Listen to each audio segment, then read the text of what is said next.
Good morning, everybody. 7:45 or something like that. I just made my way back up from the Sarver shelter. Let's see. Sarver Hollow shelter, excuse me. Yeah. And that climb sucks donkey ears. I didn't like it. Didn't like going down, didn't like coming up. But there was water down there. So I had to take a break when I got to the top. And it doesn't even count for today, which is 4,700 ascent today. So I got a lot of work to do. It's only 16.1, I think, miles today that I'm going to do. It's day 132. Yeah, tomorrow I think I'm going to try to do a 20. Just because it kind of made sense. You know, there's a campsite there. And it looked like the terrain was relatively easier, but we'll see. I don't have to do a 20 though. That's the thing. It just sets up the last day for a little bit longer day, but that's fine. All right, well, I should probably get moving. Temperature is great today, like almost no wind, actually no wind, and it feels great. I probably don't even need my rain jacket at this point, but especially after that climb. Had a pretty decent, well, no, I take that back. It wasn't a pretty good night's sleep. It's just, but I felt good. So probably should have taken ibuprofen last night, but I didn't. And just because that, I stepped on a rock yesterday and kind of twisted my ankle a tad bit. But it's okay. It's definitely sore. I can notice it. So, well, I should probably get moving. I think the first like 6 miles today is pretty easy. There's not really much ascent. But it starts to get, I think there's a couple of mountains I got to do. So that's where the 4,700 comes from. I wish that this, 300 or 400 feet here counted, but it doesn't. So, all right, well, I'm going to get moving and start making some miles. All right, we'll see you soon. Pretty sure that a lot of what I've been just walking through was poison ivy. Maybe not this, but it's mixed in there. I am wearing pants. Not 100% sure whether or not you can get poison ivy by touching your pants and then touching your skin or not. Or in this case here, I haven't been changing at night. I just wear these pants to bed. And then I'm in my quilt, whether or not if I get in there without pants, can the oil from the quilt give you poison ivy? Does anybody know the answer to that question? Can you get like poison ivy from touching pants that's rubbed against poison ivy? I don't think anybody knows the answer, but I'm sure somebody here would probably know more than I know about it. Not allergic to it, as far as I know. And I think Crumbs told me that the poison ivy and the poison oak are the same thing, or the same compound or whatever, irritant or whatever it is, same oil or something, but I didn't know that. So does that mean if you're allergic to poison oak, you're allergic to poison ivy? I don't know. Anyways, that's how I like to put it out to the viewers, because the viewers know way more than Dave knows. So, all right, let's hang her up. Here's Kiefer Oak right here. Big old oak tree. 300 years old, supposedly. It's huge. Jesus. All right. Just the rolling hills of Virginia here. Pasture-ish. Yeah, hindsight's always 20/40, so I didn't probably even need to get water at the shelter. It could have just kept going. And, another 4 or 5 miles, and it was a decent spot, but you just don't know because you've never done it before, right? So, and after getting down there to the water at that shelter, I wasn't going back up that day, so, or last night. You hear him? Probably didn't hear that.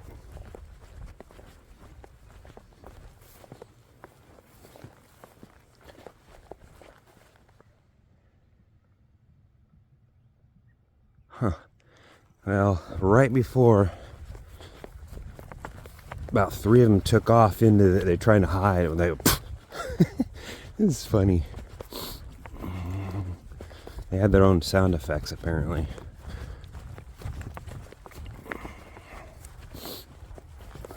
Probably didn't hear it. I heard it though. Because I know the ascent today is pretty aggressive. I imagine we're going up one of those. I don't know which one, but probably that one over there or something. Anyways, I'm going to hang it up here, and I'm really looking for a spot where I can sit down and eat something as well. Just stopped here at the Laurel Creek shelter. And it's right off the trail. These are the best shelters, the ones that are right off the trail. You know, this one is like 100 feet off the trail or something like that. Beautiful area, like it's just lots of tent space. You got a fire ring, you got a picnic table. Water's easy to get to. These are the ones that you want to go to. It's just midday. Why am I here? You know, it's like the ones I end up going to are down 0.4 side of a mountain, you know. But anyways, I'm just eating lunch. Something I've been starting to try to do to see if it helps. Even though it's not really in the rations. I mean, I look at it, it's okay, that's enough for tomorrow and enough maybe for the next day. So I only need really full days of food today and tomorrow, and then the next day kind of like just could get by on a couple of bars probably. There's about 1,000-foot ascent waiting for me as soon as I leave here. And then you go back down. I think you actually ridge walk a bit up on top, and then you go back down. And then it looks like it's a 2,000-foot ascent or something like that. So, ooh. And then it should be into camp. I think I've already done almost 7 miles already. And I've just been taking it easy today. I've been, stopping, resting, just, I don't know. I'm trying to enjoy it is what I'm really trying to do. I don't want to feel like I'm just, because that's what it felt like. That's what it felt like for the last 1,500 miles. It's just, I got to get the miles, you know what I mean? It's like, what am I doing with that? It's like, it's just, that's what it feels like. And I don't want to hate hiking at the end of this, I don't want to, I just don't, I want to enjoy as much as I can. And I really don't feel like I've enjoyed a lot of this 1,500 miles. So I wanted to take it easy. And I can get 16 miles in taking it easy, I think. So there's only 9.4 left today. And I still have 5 hours. And that's 5 o'clock. So I can even hike, past that if I wanted to. So it gives me time. I can rest along those mountains and whatnot and just not feel like I'm just rushed and that's all I'm doing all day is, I got to get the miles in, you know what I mean? So, I don't know how other people feel, but that's just how I feel. So, all right, that's a lot of jibber jabbering. So, all right, 3 minutes of jibber jabbering. I'm going to finish up eating a bit here, drink some fluids, and start my 1,000-foot ascent. Lucky me. Came all the way over here from a blue blaze, and there's not even much of a view. But I did run into somebody.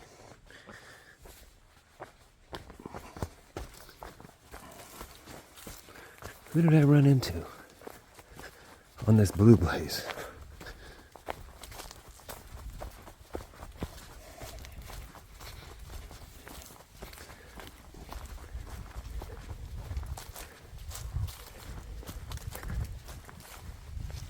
Hey, say hi. Hey. Y'all remember him? Yeah, 2,200 miles. What's another 0.5? That's the guy. Cinnabon. Oh, man. So, it's good to see Cinnabon.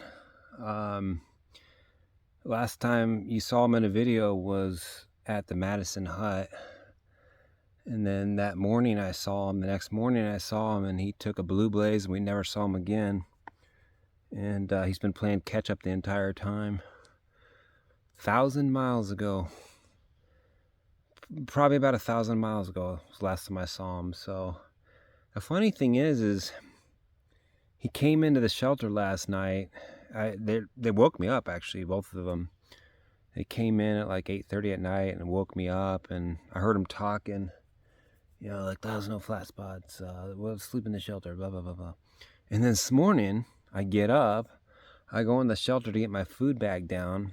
Didn't see Cinnabon. Like, he was in the tent, or he was in the shelter, like, covered up with a sleeping bag. And he didn't recognize me. I don't know. He just didn't hear me, I guess. But, and then they passed me when I was at the other shelter eating lunch, which is kind of funny. And then I just happened to take that blue blaze because there's like a view 120 yards off trail. And then there they are. So that's the trail for you. He's been doing 20s. And I'm not doing 20s. So they're ahead of me. I'll probably see him again, but just in town. He probably takes a lot of zeros, and I don't really take zeros any much. So I'm about 1.7 miles from the campsite I'm going to tonight. It's still about 600 feet up out of a 2,000 foot ascent. And it's rough at the end of the day. Like, I have zero energy. My legs are like, screw you. It doesn't seem to matter how much I eat either. I eat as much as I can possibly eat that I'm carrying. You know, it's like, yeah, sure, I can eat more at night, but I would run out of food. And I have spoonfuls of peanut butter every time I stop, it seems like. And yeah. But I'll make it up there. 600 feet's not too bad. And I'll make it to the campsite. And yeah, there's supposed to be water there too. I don't really expect many people there, if not anybody really, to be there. It's super high. It's almost 4,000 feet. And there's no like access roads. I'm actually surprised there's water there. So I might be the only one there. I'd be surprised. Yeah, I should get going. It's like 4:40 or something like that. So I should get there after 5, between 5 and 5:30 probably. I'm taking my sweet old time. I'm old. My legs are just like, they're shot.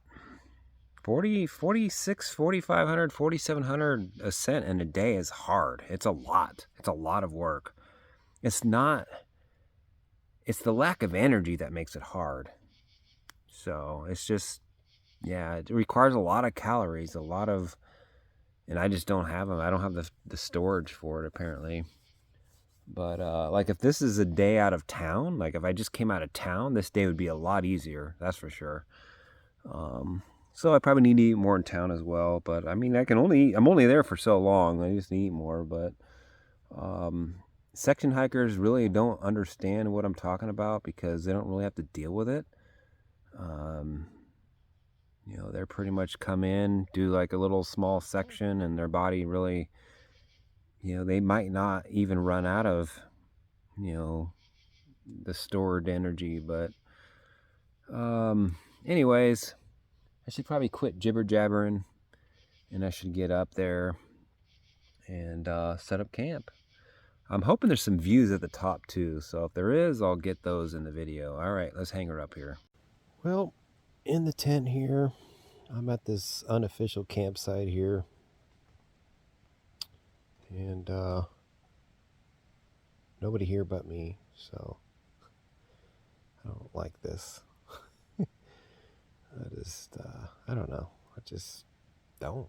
So, gotta get used to it, I guess.